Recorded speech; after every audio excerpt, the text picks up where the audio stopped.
right, let's review must-know Native Americans for APUS. A lot of this is very nitpicky. I don't think I would consider all of these must-knows, but I'm going to go through all of them, and I'm going to try and go faster than last time. So, the North American pre-Columbian. Our time period 1 starts in 1491, which is making us take a look at what were natives like prior to Columbus 1492, because they ruled all of North America, all of North and South America. So North American pre-Columbian natives prior to 1492 were diverse, adapted to their environment. The Pueblo in the Southwest, they built adobe homes. They did irrigation-based farming because it's very dry, so they had to collect rainwater. The Great Plains Indians, like the Sioux and the Cheyenne, they were nomadic hunters. They did not have horses yet, but they relied on the buffalo. We have the mound builders in Mississippi, just like so many different diverse, complex social structures, economies, spiritual traditions, but very tied to the land.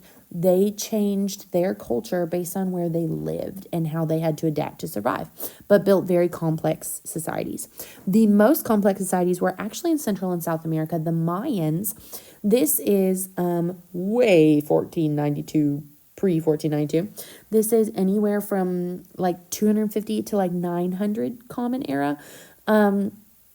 So they built advanced societies in that Central America, complex writing, astronomy, a calendar, but their civilization declined before Europeans came. But the remnants of their culture was still there enough that we were able to study it. And so they are a huge picture of like major native innovation, technology.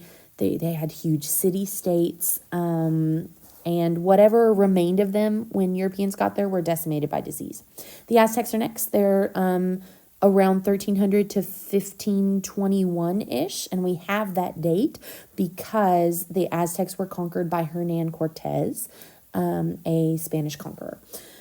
So they have this huge in modern day Mexico City, this huge city called Tenochtitlan. It was a powerful city known for their religious rituals, human sacrifice, complex government, a marketplace economy, and with the help of their rivals and smallpox, they were quickly conquered by the Spanish, Hernan Cortez.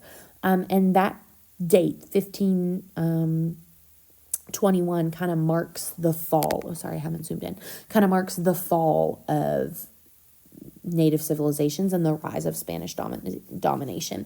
The Incas were conquered in 1533 by Francisco Pizarro. They again had complicated roads, sophisticated government, but the internal strife, the disease, the warring kingdoms, along with the Spanish, were able to conquer them.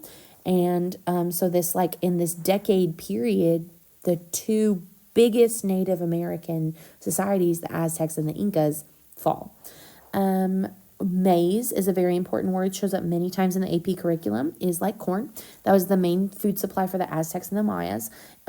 It was a staple crop. It supported large settled societies because it was very carb nutrient. And it played a major role in agricultural development and irrigation systems that we now know of about the natives. Let's go into time period 2 here. So think, time period 2, I want you to think of like Pocahontas, okay? She's not on here. She's not must know. But we have that like short time period where natives and colonists, British colonists, are like trying to figure each other out. Are we going to be friends? Are we not going to be friends? And we had that like Pocahontas situation where she's like, let's be friends. Literally less than a decade later, the Powhatan Uprising happens. This attack by Powhatan Confederacy warriors killed about 350 English settlers in Virginia, and it was not unprompted. The white people had been like basically like ravaging their smaller cities for food because they're starving. And so this, in retaliation, the Powhatans lead a massacre against English settlers. This uprising is kind of like this shift in view of, oh, we're not going to be friends with Native Americans for British colonies. They're not going to be potential allies. That is very much solidified in the next one. The Pequot War was in New England. So we have some Virginia colonies. We have some New England colonies right at the very beginning. and the Pequot tribe and the English settlers butt heads. The English massacred hundreds of Pequots, breaking their resistance, and it's like an early example of whites are going to go in and rape and pillage and take. Moving on, Metacom's War. Again, like we're like 10 years later here. This is 1675, led by Metacom, who the white people called him King Philip. It was a major effort in New England for the tribes to resist, and they attack a bunch of English towns, but they were defeated. Metacom was killed. Thousands of Native Americans were enslaved or moved, and it's extremely bloody, and it just kind of like breaks the New England natives, and for generations they're just not able to get a grip on their land in New England. The Iroquois Confederacy happens in the 1500s. This is like this league of 5 or 6 different tribes in the Northeast, including the Mohawk and the Seneca Indians, around the Great Lakes and Northeast, who kind of come together against the colonists. They are key players in the fur trade and military conflicts in the French and Indian War. And they're a pretty powerful, like, group of natives who at one point probably wouldn't get along, but because now they have a common enemy, white settlers, they're getting along. The Pueblo Revolt actually happens on the other end of the country. This is in New Mexico, Santa Fe, New Mexico. And there's Spanish efforts in that area to force natives into Catholicism. And so this is a rebellion against that. And actually, the leader, Pope is his name, they drive out the Spanish for 12 years. And Santa Fe, New Mexico is just like, it's a Pueblo town for 12 years. But the Spanish retook over that town and were forced to accommodate some like Pueblo practices, some religious practices. But it kind of highlights the horrors of like forced religion. Pontiac's Rebellion is after the French and Indian War. In the French and Indian War, it is natives plus French versus British plus colonists, and the natives plus French lose. And they lose their territory in the Great Lakes region, and Pontiac and a few native tribes rebel against British rule for over 18 months in the Great Lakes. They capture several forts, they raid several white settler towns, and the British issue the Proclamation of 1763, trying to get colonists to not go past that line of Appalachia so that Pontiac's Rebellion doesn't happen again, and the colonists don't do that, and we're going to get some tension because of that. The Treaty of Greenville, so this is post, we're in time period 3 right here, but it's an agreement, like it says, between Native and tribes and the U.S. government. We have a new U.S. government. This is post-revolution, and this treaty kind of forces Native tribes in the Ohio River Valley to leave. And it opens up the Ohio River Valley to trade to white settlement, which gives them access to the Mississippi River, which is only going to make the natives have to flee further eventually. So this is kind of seen as the beginning of the end, and it's one of the first major treaties with the brand new U.S. nation and natives. Sacagawea, this is post 1803. This is 1803-ish. Post Louisiana Purchase, Jefferson has purchased the rest of the continental United States, or at least like up to like 2/3 of the continental United States, and they need someone who knows what she's doing to get them through that wilderness. Lewis and Clark hire a Shoshone woman named Sacagawea, and this is like really romanticized. Probably not all of it is true. She like carries the baby, the papoose, on her back. And it, for a second, like it signals peaceful intentions with other tribes, but it does reflect some real, like, Native people getting along with white people, and we don't see that very often, and now she's on some of our coins. All right, moving on. The 5 civilized tribes, the Cherokee, Choctaw, Chickasaw, Creek, and Seminole, they are called the civilized tribes, how rude, because they adopt aspects of European American culture. This is the early 1800s. They settle down a little bit more. They use agriculture. They accept some Christianity, some written laws. However, just because they were seen as more civilized, the Indian Removal Act is coming, and they're going to have to move. They will still be forcibly displaced. And so it kind of proves to Native Americans that even when they do what white people say, learn this Christian thing, follow our Bill of Rights, they're still going to be victims of white violence and relocation. The Bureau of Indian Affairs in 1824 is a government. Do I have that on here?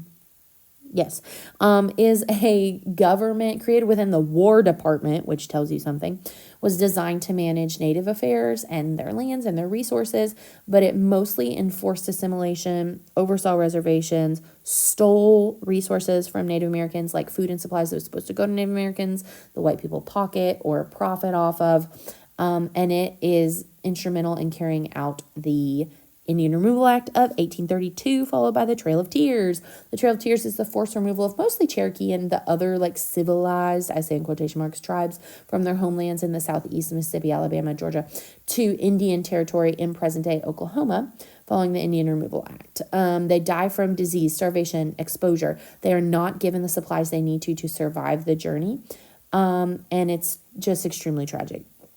The Bureau of Indian Affairs massively mishandled this already terrible thing. Worcester versus Georgia is next. Technically, it's a Supreme Court case that the rules that the Cherokee Nation is a domestic dependent nation, meaning the laws of Georgia do not exist there. So if the laws of Georgia don't exist there, shouldn't they be able to stay there if there's an Indian Removal Act? Yes, technically, President Andrew Jackson ignores this ruling and the Indian Removal Act continues. So its enforcement failure kind of shows that the courts aren't going to do anything to help the natives. Moving on to Black Hawk War, same time period. We have in Illinois and Wisconsin, the Black Hawk. He's a Native American leader. He attempts to reclaim land, and there's a small resistance. The U.S. Army squashes it. And actually, fact check me on this one. I'm pretty sure Abraham Lincoln served briefly in this war. Moving forth. The Treaty of Fort Laramie. Moving into time period 5. Time period 5 is all about slavery. So we don't get a lot of Native American rights or lack of rights, but there's a few shining moments. Fort Laramie. There are 2 Fort Laramie treaties. When you play Oregon Trail, you go to Fort Laramie. And it's the Plains tribes, the Great Plains tribes, think like buffalo hunters, want to establish peace and land boundaries. And also the Sioux tribes want rights to the Black Hills. So both of these treaties are signed, giving these people more of this area, the Black Hills and the Great Plains. But after gold is found in those areas, white settlers don't give a crap anymore. And so land is taken from them, even though they signed treaties saying the land was theirs. And so that just reflects that the U.S. government is going to betray all their agreements with Native peoples. Broken treaties are going to be like the center of Native American history in this time period. Moving on to time period 6, which is our westward expansion, we have a ton of stuff in time period 6. We have the, I guess Sand Creek Massacre is technically in time period 5. It belongs in time period 6. We have in Colorado, peaceful Cheyenne and a peaceful Cheyenne village, just kind of chilling. 150 people are there, mostly men, elderly men, women, and children. People who can't fight or hunt are attacked without permission from the U.S. military. It's just these military dudes decided to do that and just massacred women and children. And it just showed the brutality of the U.S. military campaign against Native people. But that's just going to continue. In time period 6, the call is for assimilation or reservations for African Americans. Battle of Little Bighorn, I believe I have the date on there, 1876. Also known as Custer's Last Stand, was Sioux and Cheyenne forces defeat the U.S. Army under General George Custer. It's kind of a rare, natives actually win. It was led by some big names, Sitting Bull, Crazy Horse. And the U.S. responded to this with overwhelming force. We are going to beat you to a pulp because you massacred these white soldiers.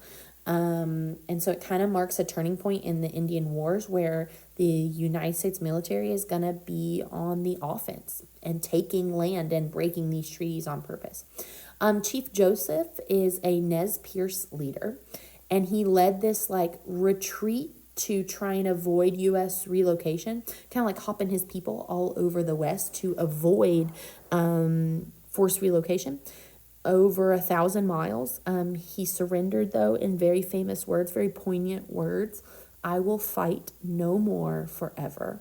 And he advocates for peace, but his people are still forced onto reservations and given like terrible rations and not taken care of by the Bureau of Indian Affairs. Carlisle Indian School kind of marks a turning point towards assimilation. We watched a video about this in class. It's a boarding school in Pennsylvania, and there were many others like it designed to assimilate Native children by removing them from their parents, from their cultures, from their reservations, teaching them European American values. The like unspoken motto was kill the Indian, save the man. It took their language, it took their names, it took their traditions, they cut their hair, they took them away from their family. And they weren't treated right at these assimilation schools. One of the reading pieces that we read this year was A Century of Dishonor by Helen Hunt Jackson, 1881, and it exposed all those treaties that the U.S. government broke, basically saying that the blood of Native Americans is on the hands of the U.S. government. Violence and injustice. It gained attention, but it didn't have much impact, although it is a fantastic thing to read. All right, Dawes Severalty Act 1887, another attempt at assimilation by breaking up reservation land. No longer are you just allowed to live on a reservation as a tribe. Breaking it up into individual allotments. Sometimes it's called the Dawes Allotment Plan, or severalty, meaning there's like several lots. And so the goal is to try and make Native Americans more like white people. Mom, dad, have a few kids, have a productive farm. That's the goal. And all the extra land, once it was divvied up amongst the natives in that reservation, surplus land was sold to white settlers. How convenient. So a lot of loss of native-owned land. It undermined the whole tribe system, communal ownership, and it's forced assimilation. There is a fight back against this called the Ghost Dance movement, which is a spiritual movement among the Plains Indians that promised, like, do these rituals, and the ancestors will return, and the buffalo will return, and the white settlers and their domination will leave. It wasn't true, obviously.